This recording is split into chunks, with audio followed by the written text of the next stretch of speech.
Eu quero falar sobre as etapas do crescimento. Todos nós crescemos. E hoje quero falar sobre as etapas do crescimento e esse texto de Marcos capítulo 4, a partir do verso 26. Ele vai nos direcionar nessa noite. Se você tiver um caderno para anotar, anote a mensagem ou no seu telefone. Deixa ele no modo avião, deixa as mensagens para depois do culto. E agora você vai guardar seu coração para ouvir a voz do Senhor. Vamos ler a partir do verso 26. Jesus também disse: o reino de Deus é como um lavrador que lança semente sobre a terra. Noite e dia, esteja ele dormindo ou acordado, as sementes germinam e crescem, mas ele não sabe como isso acontece. A terra produz as colheitas por si própria. Primeiro aparece uma folha, depois se formam as espigas de trigo e, por fim, o cereal amadurece. E assim que o cereal está maduro, o lavrador vem e corta com a foice, pois chegou o tempo da colheita. Coloca a mão no seu coração e diga assim: Espírito Santo, traz a revelação da palavra do Senhor, que eu a entenda, que eu compreenda com clareza a tua vontade para a minha vida, em nome de Jesus. Amém e amém. Esse texto, ele faz parte de uma série de parábolas que Jesus contou. Se você olhar aqui na sua Bíblia, ela vai ter alguns títulos, como tem a parábola do semeador, como tem a parábola da lâmpada, e tem a parábola da semente que cresce, na sequência, a parábola do grão de mostarda. Então é uma série de parábolas que Jesus está contando, e certamente essa parábola da semente que cresce, mostrando as etapas do crescimento, ela veio com um propósito de encorajar os discípulos de Jesus. Pois um pouquinho antes, Jesus havia falado sobre a parábola do semeador, que eu já ministrei aqui algumas semanas atrás. E essa parábola do semeador, ela deixa claro que a maior parte da semente que é semeada, ela se perde. 75% da semente que é lançada na terra é uma semente que se perde, porque nós temos corações que são endurecidos, nós temos corações que são superficiais e temos corações que são ocupados e não permitem que o crescimento possa aparecer. Diante desse cenário desanimador, de alguém que vai trabalhar pensando em produzir muito e vai produzir somente 25%, Jesus conta essa parábola da semente que cresce. Ele traz essa resposta ao coração do homem, porque poderia ter uma pergunta assim: nós devemos confiar somente na resposta das pessoas? E uma das grandes frustrações de quem lida com pessoas é esperar respostas das pessoas. São as expectativas que nós lançamos nas pessoas. O marido tem expectativa na esposa, a esposa tem expectativas do marido em um casamento, e muitas vezes se frustram porque suas expectativas não são respondidas. A realidade é bem diferente daquilo que se esperava. Um pai espera algo do filho, o filho não traz aquilo que ele imaginaria que fosse acontecer com o filho. Você cria expectativa que a igreja vai dar algo para você que muitas vezes está só no seu campo de imaginação, que na prática não vai acontecer. Você espera que o vazio do seu coração seja preenchido por muitas coisas que não vão preencher. Então muitas coisas que nós pensamos ser de um jeito, ela sai e acontece de outro. Então nós podemos nos perguntar: deveríamos confiar somente na resposta das pessoas quando nós pensamos no sucesso do reino de Deus? E Jesus traz essa esse outro lado da verdade, onde a semente que é a palavra de Deus, plantada dentro de nós, embora inicialmente você olhe e nada aconteça, ela por si só, ela vai crescer e vai gerar fruto, frutificando, abençoando na nossa vida, de acordo com aquela semente que foi plantada. Talvez você escute essa palavra aqui hoje, você saia e vá para a sua casa e nada aconteça. Talvez você vá na célula essa semana, você ouça a mensagem e nada aconteça. Você faz a Universidade da Vida, você vem ao encontro, você passa por uma experiência poderosa, recebe a palavra de Deus, uma semente é plantada, mas aparentemente nada acontece. Você faz um curso, faz um treinamento, faz algo, e você olha e não vê nenhum fruto, nenhum resultado. Mas, independente de algo que você não vê, nós podemos afirmar com clareza que a palavra de Deus, ela é viva e ela trabalha automaticamente, de forma invisível, de uma forma poderosa, de uma forma eficaz e cumpre o propósito para o qual ela foi designada. Você pode ter essa certeza. E a gente tem essa afirmação no livro do profeta Isaías, no capítulo 55, a partir do verso 10, quando a palavra diz o seguinte: a chuva e a neve descem dos céus, e na terra permanece até regá-la. Faz brotar os cereais e produzem sementes para o agricultor e pão para os famintos. O mesmo acontece com a minha palavra. Olha o que Deus está falando. Da mesma forma que a chuva e a neve desce do céu, rega a terra, faz brotar cereais, dá semente ao agricultor e pão para quem tem fome, assim também é a palavra de Deus. Eu a envio. Olha o que Deus está dizendo. É Deus quem envia a palavra até você. É Deus quem disponibiliza a palavra até você. Eu a envio e ela sempre produz frutos. Nenhuma palavra lançada no seu coração, ela enviada por Deus, ela não irá produzir frutos. Talvez você não veja agora, mas sempre. Então, todas as vezes que você sentar e tiver alguém semeando a palavra de Deus, não importa quem seja, pode ser alguém conhecido, alguém desconhecido, alguém famoso ou anônimo, alguém que você ama ou que você não gosta muito. Se Deus estiver enviando aquela palavra, tenha a convicção de que ela sempre vai produzir frutos. O texto continua dizendo: ela fará o que desejo. Deus fará o que deseja através da sua palavra e prosperará aonde quer que eu a enviar. Então sempre a palavra de Deus, ela vai trazer frutificação na sua vida. E aqui nós vamos entrar na parábola que nós lemos em Marcos capítulo 4. Tendo essa convicção do texto que lemos em Isaías, é o texto que você conhece de alguma outra forma, talvez dizendo assim, que a palavra de Deus nunca volta vazia. É exatamente essa mensagem, essa passagem. Tendo essa afirmação, essa convicção de que a palavra de Deus ela vai produzir um efeito em você, nós passaremos a ver aqui as lições da parábola da semente que cresce, para você entender as etapas do crescimento do reino de Deus dentro da sua vida. Você está comigo? Amém?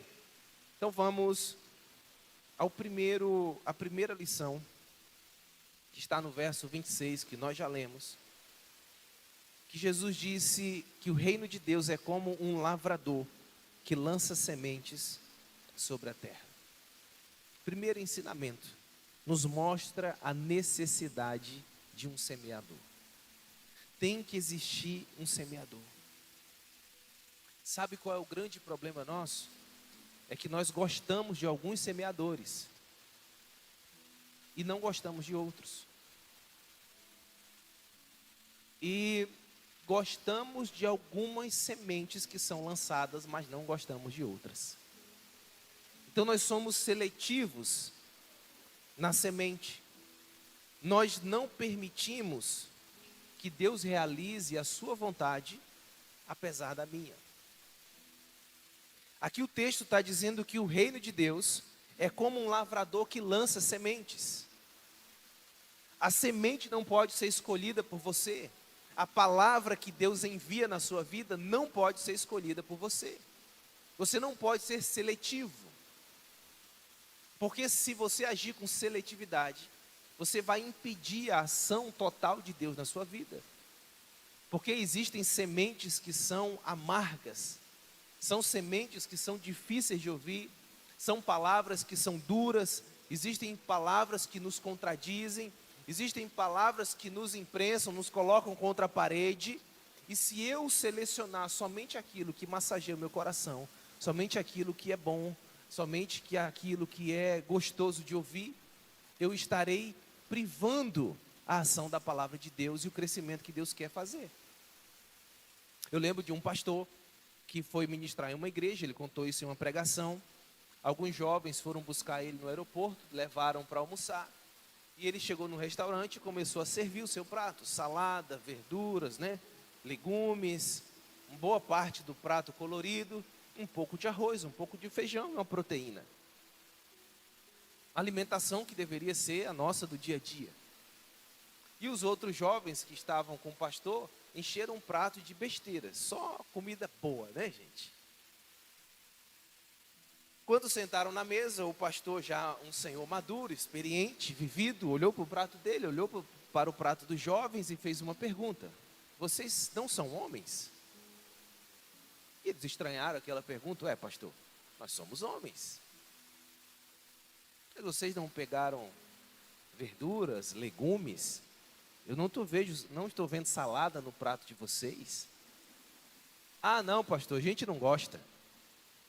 Aí ele disse assim: um homem não faz aquilo que gosta. Um homem faz aquilo que é preciso. Então, quando você se aproxima da palavra de Deus, você tem que se aproximar como um homem. Um homem não faz aquilo que gosta, ele faz aquilo que é preciso. Senhor, qual é a palavra que o Senhor vai lançar sobre a minha vida? Qual é a semente que o Senhor quer plantar no meu coração? Eu não gosto, mas eu preciso dela. É necessário que essa palavra seja plantada dentro do meu coração. E entenda que sem semeadura não há colheita, sem pregação não há conversão, sem chamado não há resposta. Se você não entender a necessidade de um semeador e você com a postura madura de um homem, pronto para receber a semente que vai ser lançada, você não vai ver crescimento na sua vida. Essa é a primeira etapa. Entender que há necessidade de uma semente ser plantada dentro do seu coração. Você precisa disso. É necessário para a sua sobrevivência. A gente seguindo na palavra, nós vamos ver o desenvolvimento do reino de Deus em nós. O verso 27 vai dizer assim: noite e dia. Isso aqui é o tempo todo, né? De noite e de dia. Esteja ele dormindo ou acordado, as sementes germinam e crescem, mas ele não sabe como isso acontece. A terra produz as colheitas para si própria. Primeiro aparece uma folha. Diga comigo assim: primeiro aparece uma folha. Depois se formam as espigas. E por fim, o cereal amadurece. Então nós temos aqui as lições sobre o desenvolvimento do reino de Deus em nós. Primeiro você precisa entender que o crescimento da semente ele é imperceptível. Muitas vezes, como eu já falei no início, a semente vai ser plantada, não vai descer um anjo do céu, não vai ter trovão, as vozes não vão abalar os firmamentos da terra. A luz não vai apagar, não vai vir uma tempestade, não vai acontecer nada. Mas uma semente foi plantada dentro do seu coração. Ela é muitas vezes imperceptível e é automático. É uma ação de Deus. Essa palavra que foi usada aqui, quando afirma que a terra produz colheitas para si própria, é a mesma palavra que foi usada quando a igreja orou e as portas da prisão onde Pedro estava se romperam.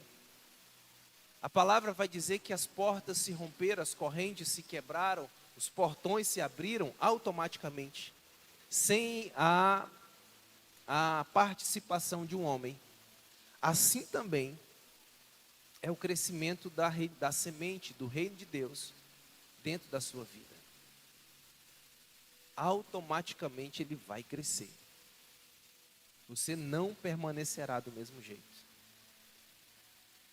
Quando você entender e plantar sementes dentro da sua casa, você entendeu o primeiro princípio, a necessidade de quê? De um semeador. Quem vai semear dentro da sua família? Você. Quem vai ser o semeador a lançar sementes dentro da sua casa? Você. Quem vai semear sementes na vida dos filhos? Você. Quem vai semear na vida da esposa? O marido. Quem vai semear na vida do marido? A esposa. Quando você semear, creia que automaticamente, de uma forma milagrosa, essa semente vai germinar. Viu, a esposa, no lugar de você ficar falando mal do marido, lança semente sobre ele. Marido, do lugar de você ficar falando mal, reclamando para a esposa, lança sementes. Lança sementes sobre os filhos. Nós oramos pelas crianças. Você sabia, pai, mãe, você que tem um filho homem, você deveria orar por ele, pela esposa dele? Você deveria orar pela sua filha, no lugar de você comprar roupa curta, de você comprar coisa de youtuber famoso, de você dar celular para ficar assistindo baboseira aí na internet. Você deveria lançar sementes sobre a vida da sua filha, do seu filho. Pequenininho ainda. De você olhar para o seu filho de 3, de 4, de 5, de 6, e você diz assim: no dia que você casar, vai ser um dia muito feliz na minha vida. Quando você encontrar uma mulher de Deus, que sirva a Deus junto com você, você está lançando a semente. Enquanto o mundo está dizendo para ele prostituir aos 12, 13 anos, ter relação sexual com todo mundo, você está dizendo, você vai manter a pureza no seu coração. Você vai se guardar para sua esposa. É semente lançada no coração. É um semeador. Quando você olha para a sua célula é uma tristeza, misericórdia, só a graça de Deus. Mas você está liberando uma semente sobre ela. Você está olhando e dizendo assim, essa célula aqui é uma célula de pessoas santas, tementes a Deus, que se afastam do mal, são homens de verdade, não são homens avarentos, não são homens que se prostituem, não são homens infiéis, são homens puros, e você começa a liberar essa semente. Na outra semana você vai olhar, o cara que você liberou a palavra está pior do que antes, mas você sabe que uma semente foi lançada, e de forma imperceptível, e de forma automática, aquela palavra ela vai gerando vida dentro dele. E de forma gradual. O crescimento são estágios que a gente passa. Você não planta semente de uma hora para outra, já dá-se o fruto. É gradual. Você não ganha uma vida e ele já se torna um líder de célula na outra semana, não. O marido não converte, a esposa converte, e na outra semana já está a 1000 maravilhas. É gradual. O crescimento do reino de Deus dentro de nós é gradual. Às vezes dá raiva, gente. O pastor sente raiva também. Dá vontade de matar algumas pessoas. Dá. Eu, nessa calma, assim, dá vontade. Dá vontade de expulsar algumas pessoas. Jesus, se eu pudesse expulsar da igreja, eu expulsava. Desse jeito. Mas a gente olha assim. Há uma semente dentro do coração dessa pessoa. Ela vai prestar. Ela vai se converter. Ela vai ser uma mulher forte de oração. Vai ser um homem forte. Um homem valoroso. Uma hora Deus pega ele vai se converter. É o que Jesus disse para Pedro. No dia que você se converter, Pedro, você vai fortalecer, vai pastorear, vai cuidar dos seus irmãos. Você olhe para a pessoa que te acompanha, que caminha junto com você, e você tem esse mesmo sentimento que eu, de abandonar, de largar, de bater, de mandar embora. Mas você é o semeador, que tem semeado sementes que serão eternas dentro do coração dele. Amém? Então, o crescimento, dentro desse texto que nós lemos, ele passa por 3 etapas. A primeira etapa é quando a folha aparece. A gente leu aqui, no versículo 28. Primeiro, aparece uma folha. Esse é o estágio. Olha que benção, estou com um chazinho aqui, ó.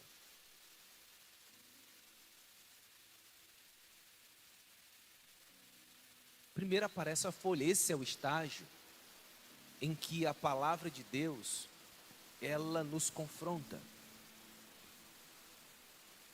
Que a palavra nos confronta.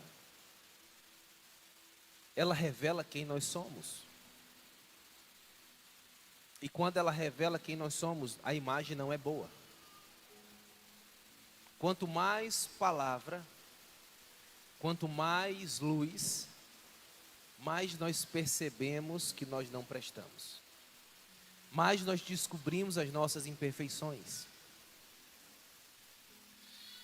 Quando você olhar para mim, já tem uma frase famosa. Tudo de ruim que você vê sou eu. E tudo de bom que você vê é Cristo. Quanto mais a palavra ela entra no seu coração, mais você percebe que você é miserável, é nu, é pecador. Isso é quando uma folha nasce. É quando a palavra nos confronta. Onde uma inquietação é gerada no nosso interior. Em que as velhas estruturas elas começam a ser abaladas.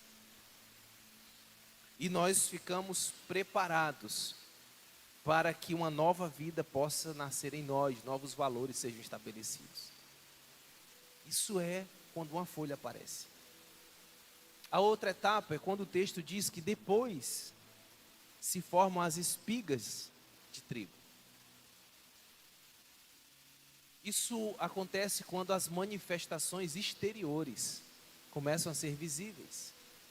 Então, quando as pessoas começam a olhar para você e ver que há algo diferente em você. A forma de você se vestir está diferente. A forma de você falar está diferente. Os lugares que você anda são outros lugares. A forma de você se relacionar com a família é outro, com os amigos é outro. E começo a perceber que você é uma pessoa diferente. Os valores, a nova vida que foi gerada no teu interior, começam a ser mostrados do lado de fora. Cristo começa a ser visto na sua vida. As pessoas vão olhar para você e vão ver os valores eternos de Jesus através da sua vida. Era um marido que era infiel, agora ele é um homem de Deus, temente ao Senhor, que ama a sua esposa, que cuida da sua família. Aquele homem violento se transformou num homem manso, um homem paciente, amoroso. Eu tenho um tio em que um dia minha mãe falou assim que ele matou um boi de um burro. É uma brutalidade imensa. Ele vivia nas brigas, vivia nas confusões, nas bebidas aí, nas farras. E um dia se encontrou com Jesus.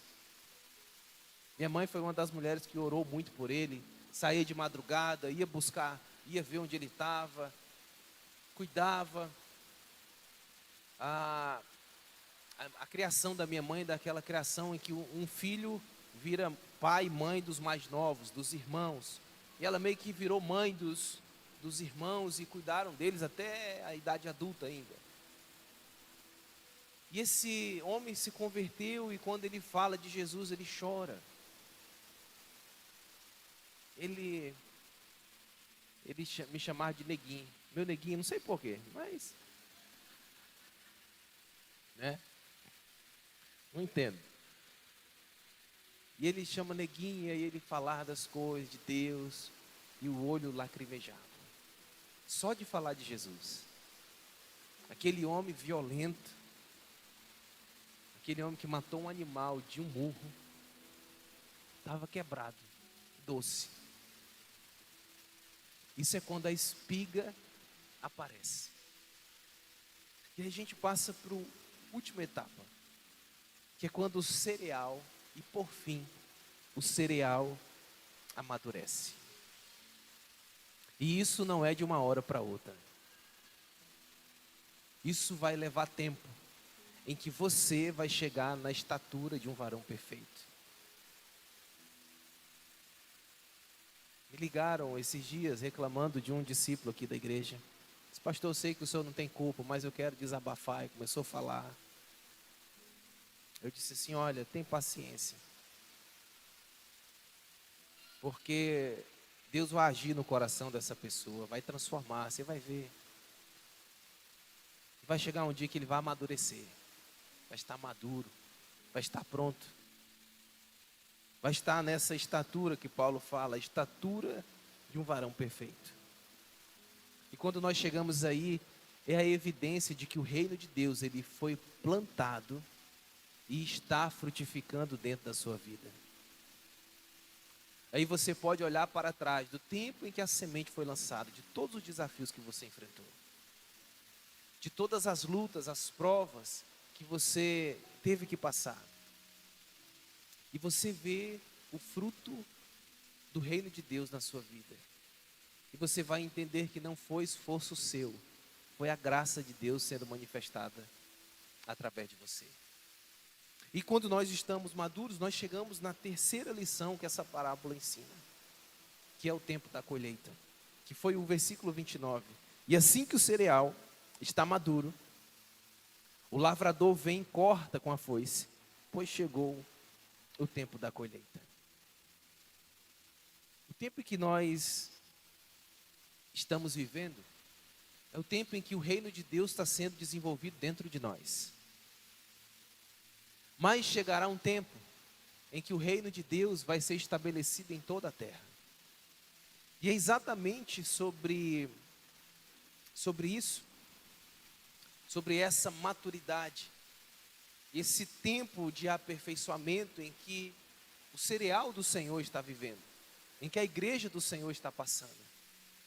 Que nós olhamos e a igreja ela é muito imperfeita, tem muitos desafios, muitas dificuldades, mas é o tempo de amadurecimento. Porque nós esperamos pela colheita que será feita pelo próprio Senhor Jesus. É esse o tempo da colheita que Jesus está se referindo. Nós hoje temos o reino de Deus plantado dentro de nós, nos aperfeiçoando, o Espírito Santo agindo em nossa vida, deixando que cada um de nós, que a igreja do Senhor se torne madura e pronta para ser colhida para a eternidade no reino de Deus. Esse é o dia da colheita que nós tanto esperamos. Não é a colheita que você pode colher nessa terra, as bênçãos materiais, as coisas que você pode desfrutar, os momentos de felicidade. Tudo isso é muito bom. Imagina você, quando você olha a melhor casa que se possa morar na face da terra. Quando você pensa no melhor carro que você pode desfrutar, no melhor emprego, a melhor família, a melhor saúde, o lugar mais belo nessa terra. Quando você pode imaginar isso? Aí vem a palavra de Deus dizendo que nem olhos viram, nem ouvidos ouviram, nem jamais penetrou no coração do homem aquilo que Deus tem preparado para aqueles que o amam. A eternidade com Jesus é algo que nós não conseguimos nem imaginar. Porque é muito melhor do que tudo que já foi produzido aqui. E você tem que pensar que durante esse processo de crescimento, todas as dores que você terá que enfrentar, você tem que perseverar, porque você sabe que é um aperfeiçoamento, é o tempo de você amadurecer, para você ser colhido, para que você possa viver eternamente. Por isso, irmãos, sejam pacientes, enquanto esperam a volta do Senhor. Vejam como os lavradores esperam pacientemente as chuvas do outono e da primavera, e com grande expectativa, aguardam o amadurecimento de sua preciosa colheita. É o texto que Tiago diz. Sejam também pacientes, fortaleçam-se em seus corações, pois a vinda do Senhor está próxima.